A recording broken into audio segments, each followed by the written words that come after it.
Alright folks, JP the Third at VSNOW.com, and we're back with more Echo Tokyo Phoenix. This is one of the best series I've done so far, ratings wise. There has been no story so far. Nothing has happened. I've just read bad porn and made bad porn noises.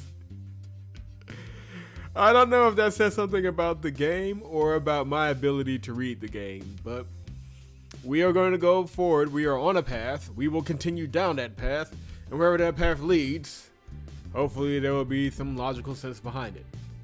We're going to find out relatively soon, I tell you that. He leads me out the back door, entirely avoiding the bustling crowd near the entrance and down the street. We don't exchange a single word for the entire journey, walking in silence. It's slightly unnerving, but I do my best to keep up my facade. We arrive at a small but shockingly clean dive. In the dark streets, you can't even see the front door unless you know what to look for. It's like a convenient spot to conceal a hideout at. I wonder. Again, I will say that the artwork for this game, at least the background artwork for this game, is very well done. I wonder if that's where the money went to from the Kickstarter. Because this is just quality artwork. Benny playfully grabs my wrist and brings me to a booth in the far corner. As I make myself more comfortable opposite him, he calls out to the waitstaff and removes his jacket. Give me 2 usuals and a bottle of the good stuff. Wow, you must come here a lot, huh? You could say that. Benny shoots me a confident smile, which I return demurely. So, Alexa, was it? Oh my. Word, you're forgetting my name in the middle of our date? Well, that's not good. You aren't offended, are you? After all, that's not your real name. What makes you so sure about that? Just an educated guess. Based on personal experience, maybe? I'll leave it up to your imagination. Well, I do love a good mystery. Me too. A rough-looking man who appears to be our waiter carries over a platter topped with a bottle of wine and 2 glasses filled with ice, setting them on the table. Your meal will be ready soon. Once he opened the bottle and poured us both a glass. What kind of wine do you drink with ice? I mean, I'm no connoisseur, I'll give you that, but the ones I've drank in ice have not been necessary. He bows and takes his leave. Cheers. Then lifts his glass, holding it there. I clink my own against it. And to a fine evening. We simultaneously take sips of the wine. The flavor is rich and fruity. It's unlike the piss water from the slums. Delicious. I've never tasted anything like it. Clearly, you've been hanging around the wrong crowd. What do I need to do to join yours then? Nothing in particular. Making sure I don't regret this date is a good start, though.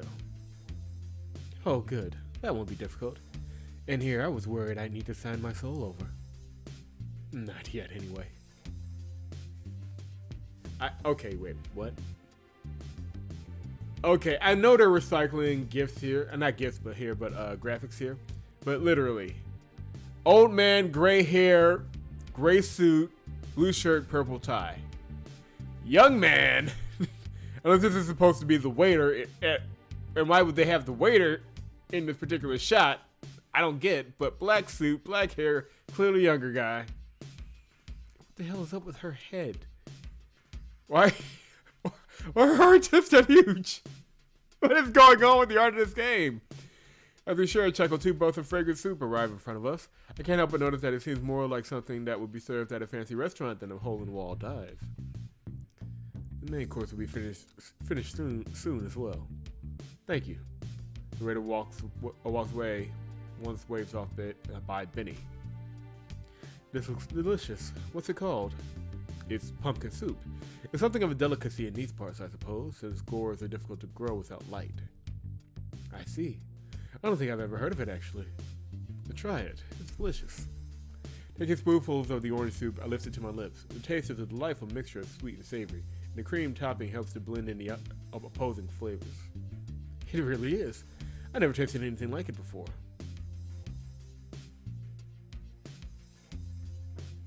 Do you normally treat strangers to a meal like this, though?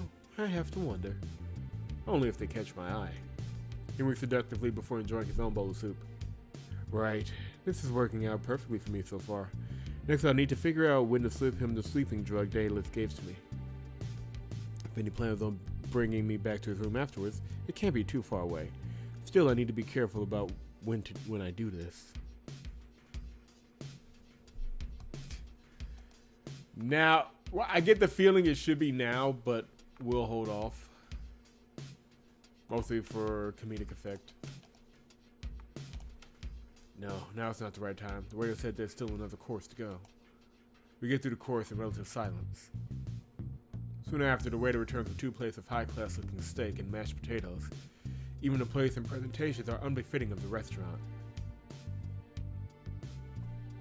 Okay. Maybe it's actually a very nice restaurant that just has the appearance of a dive. Who knows? I have to wonder if just anyone can order this off the menu. Not that it matters, I guess. Or are you just that poor that you've never actually been into anything this decent? Oh well, your dessert will be brought over when you finish the main course. Enjoy. There's dessert too? Jeez. I can't tell if this guy is going all out to impress me or if he's just unbelievably hungry.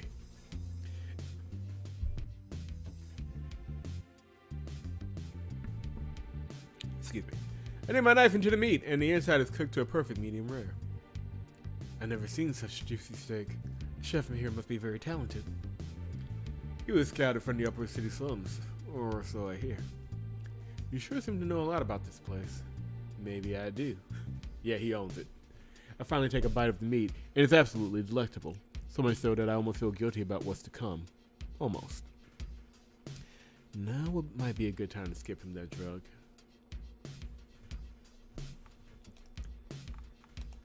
And save here. And let's do it.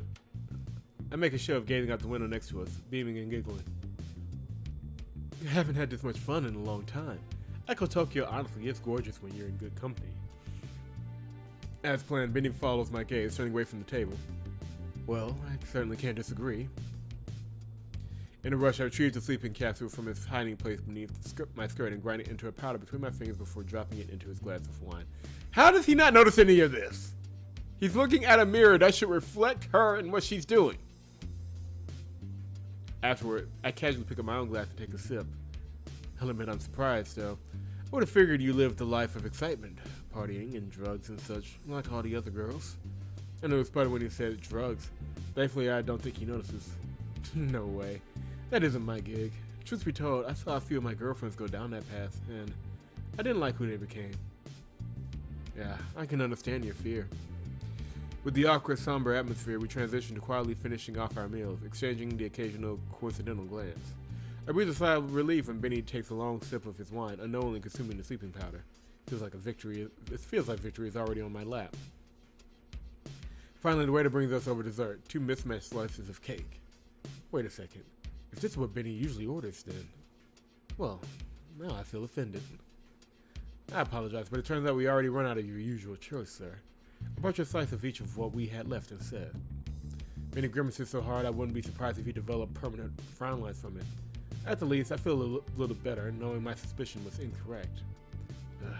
Why did I even care about that in the first place? Why did you? The hell? I need to focus on the task at hand.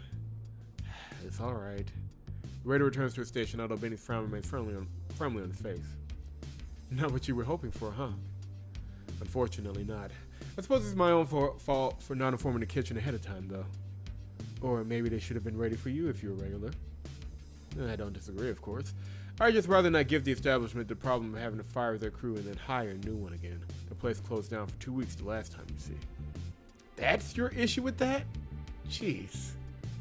Rich people are the weirdest of the weird. I need to be more careful around this guy. I do my best not to let my real emotions show on my face, laughing off his statement. I'm sure these flavors are still good. Perhaps, but honestly, I'm not much of a cake person. I only really enjoy my usual flavor. If that's so. Must be nice, having the credits to be so picky. Well, I'll treat you to something even sweeter after this.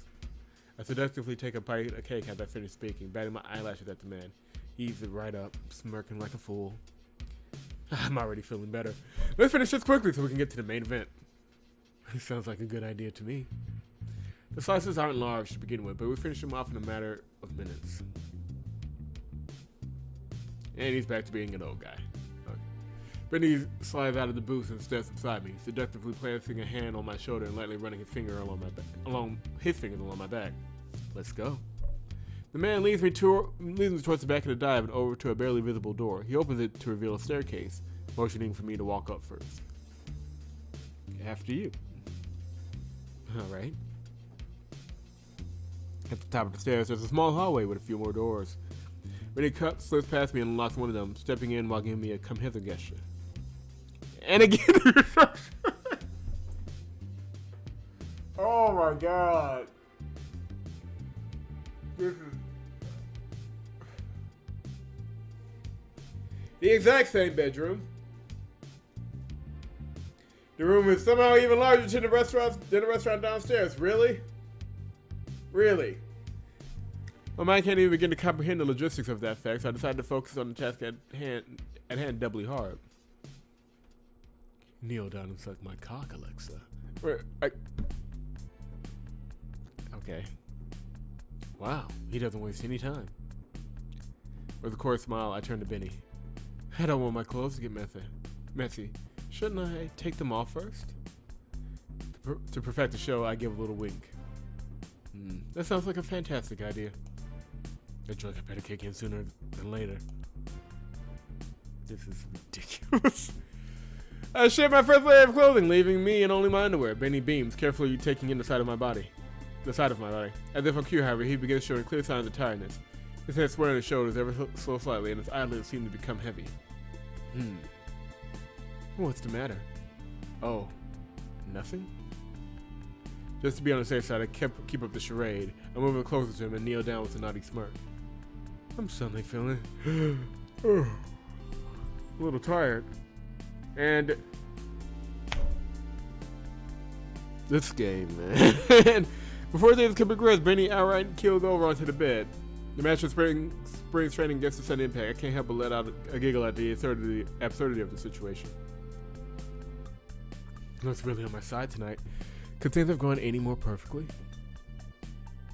Once I have my clothes back on, I stretch and examine the room wall to wall with my eyes. Now, where would I hide important files if I were the leader of a secretive organization?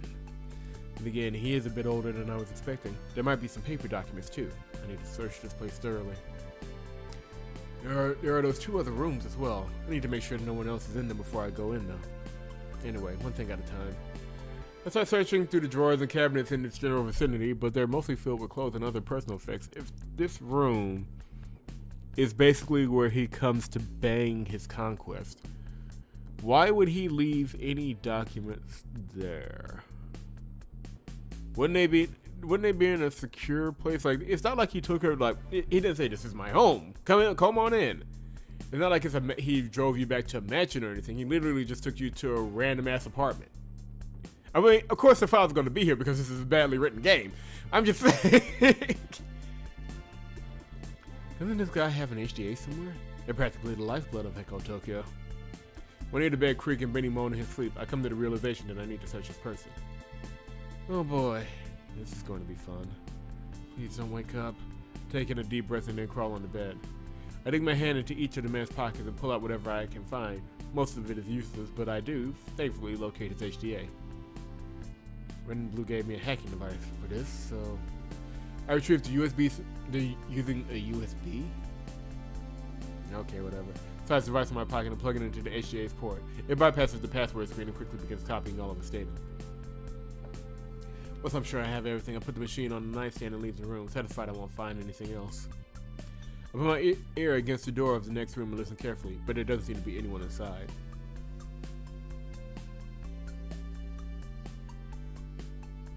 That's clearly a shop. That is clearly a shop. That's supposed to be a shop. I find myself in what appears to be a storage room. Figuring I've hit the jackpot, I search every container, bin, and file I can locate, making digital copies of any potential relevant data I come across. Nearly 2 hours later, I'm confident I haven't missed anything. Damn, I didn't think it would take this long. I'll have to be quicker with the last room, even if it's just as many documents. Once more, I slip across the hallway, settling in front of the final door. I listen carefully, then quickly twist the doorknob. I nearly gasp when I find a gaggle of passed-out men slumped over couches and armchairs. Front and center, there's a large screen displaying what seems to be a camera feed for the downstairs restaurant. Judging by the numerous beer and whiskey bottles lying on the floor, these men must have been getting drunk and then passed out. Well, shit, that was a close one. Sure take my going in there. They must have been out for a few hours by now if they didn't see me slip their ball something. Lucky. Luck! The lifeblood of bad writing. I carefully closed the door behind me and started creeping down the stairway. I considered making a stealthy exit towards the dive, but then decided it's best to act naturally, so I muffled my hair and feigned a bit of sleepy wobble as I reached the ground floor.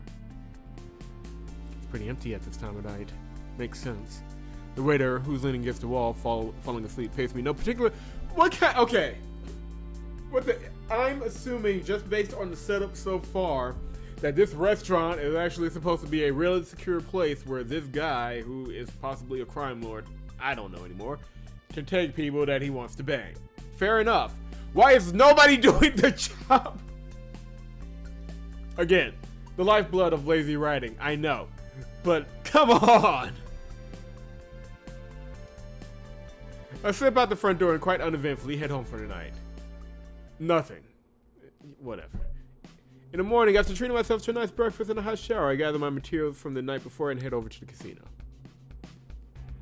By the time I walk into the lobby, I'm greeted by the cheerful raving of Red. Next to her, however, her sister seemed less than impressed. Good morning, Shizume. Good morning, girls. Don't talk so casually. We know you messed up big time. What are you talking about?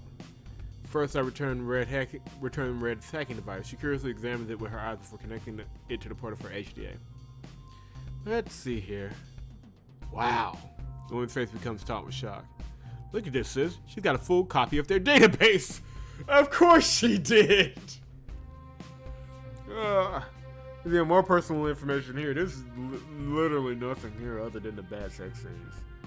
Holy God. What? No way.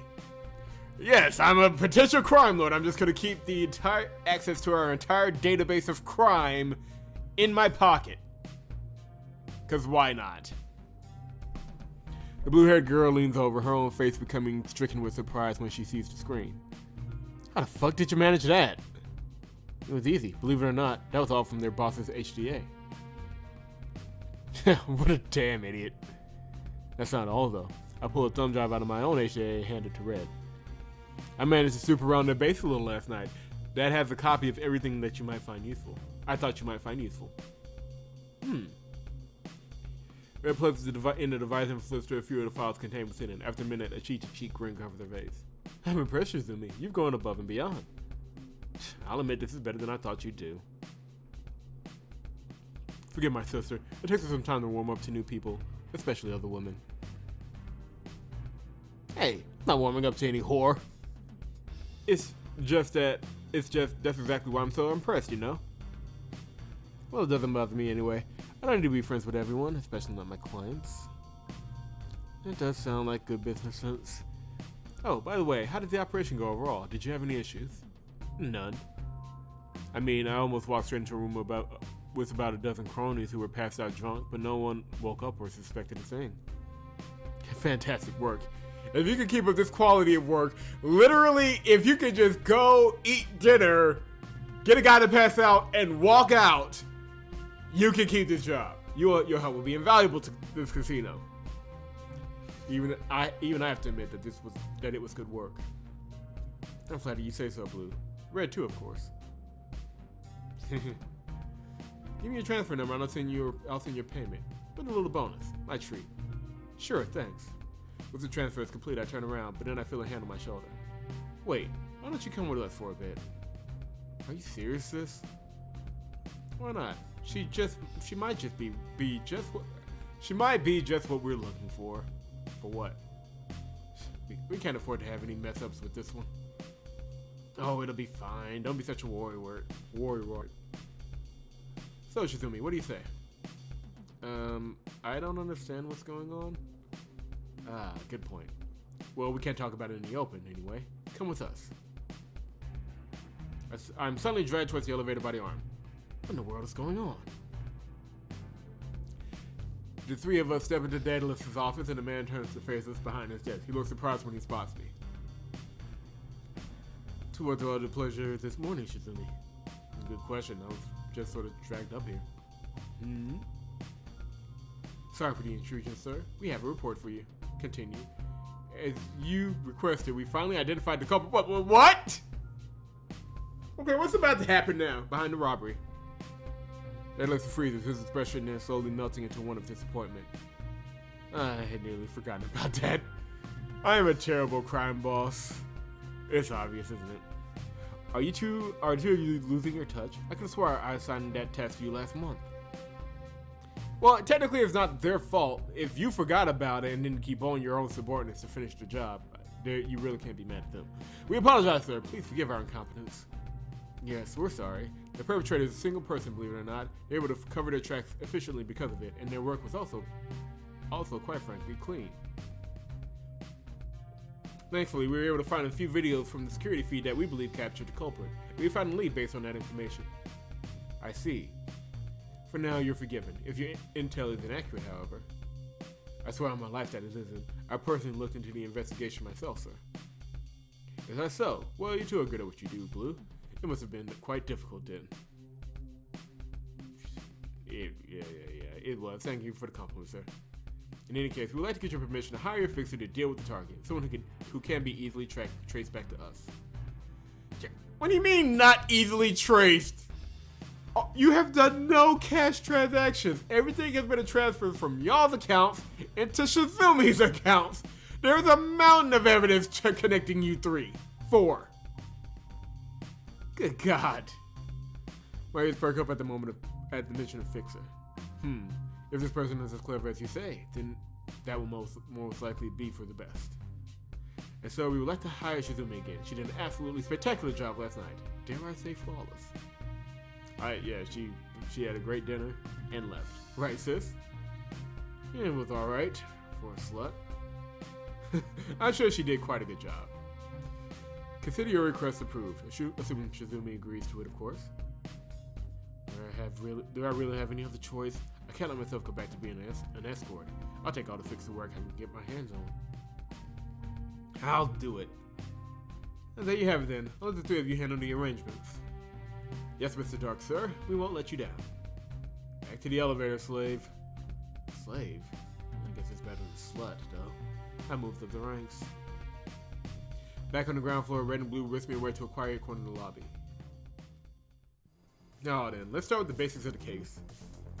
A number of antiquities, weapons, and data chests were stolen from Daedalus's office earlier this last month. The total worth is valued at around 30 million credits. Not much? That's enough to support 2 people in the slums for a lifetime. The culprit is only one person, sure. We don't believe he had any accomplices, at least not ones that were aware of their roles in the act.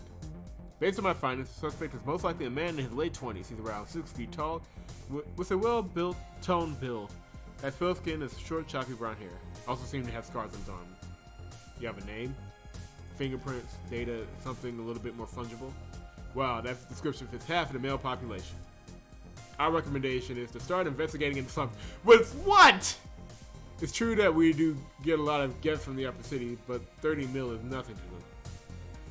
Oh, and don't go thinking we're poor or anything either. This isn't about money. That's pocket change to Mr. Dark. It's about the principle of the matter. We can't let theft go unpunished. It's as my sister said, we don't want to invite other rats into our kitchen by not setting an example. You have given me nothing to go on here. I see. I understand it just a bit. Do you think any of the patients might have seen anything? We already asked them about it. Feel free to speak to them again, though. We don't care what method you use so long as you deliver the culprit to us. Alright, I'm off then. Thank you, Shizume. Look forward to seeing the results of your hard work once more. Talk about putting the pressure on. Okay, let's step into the game area and take a peek at the patrons. Maybe I should have asked Red or Blue for a list of people who were actually there on the night of the theft.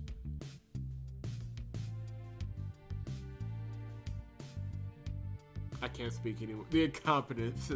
The open incompetence is starting to get to me.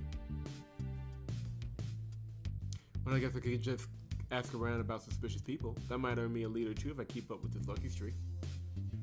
When I make eye contact with one man, I decide to speak to him first, walking over. Hi there, can I pick your mind for a bit? The man's brother is clearly misinterpreting my intentions. A pretty lady like you? Of course. Thanks. I don't suppose you run into anyone suspicious in the slums area lately. That's quite a general question. Good point. I'm looking for a guy around 6 foot tall and has short brown hair. Kind of sketchy. That's not much better, but I like where this is going based on what? Nope, sorry, no one comes to mind. Damn it. Thanks anyway. Head over to the next person before the man can make any propositions. Clear as the intent on his face. Excuse me, miss, can I ask you a question? That's already a question. You may as well continue. Have you run into any cute brown-haired guys in the area lately? Maybe one with scars. I'm really into that, you know. The woman gives me a skeptical glance before turning to the side and placing a finger on his chin. I prefer not to play around with the slum rats. They're dirty, diseased, and, well, you get the point. I cannot relate to your interest. Ouch. Guess it's my own fault for trying that approach, huh? Now, if you do not mind, I would like to get back to my game. Right, sorry for wasting your time. You should be. That's so prickly. I distance myself from the game area and take a minute to think. I'm probably only wasting my time here. I should go straight to the dumps and see what garbage I can dredge up. Or you could ask to see the videotape. Or get a picture. Or something. A date. Anything. And so I walk out the door and head towards the heart of the slums. Let's just go walking from door to door. Just talking, hey, have you seen anyone sketchy, or do you think you look sketchy? Oh, this game. Leave a like if you're enjoying this series so far. Subscribe to the channel if you have not done so. That's vmsnow.com. That is vmsnow.com. We'll pick up the quote-unquote investigation when we get back. I mean, without the bad porn to laugh at, we've really just got the bad writing. And I mean, I'm not saying we need to go back to the bad porn anytime soon, but yeah, it's not exactly a step up.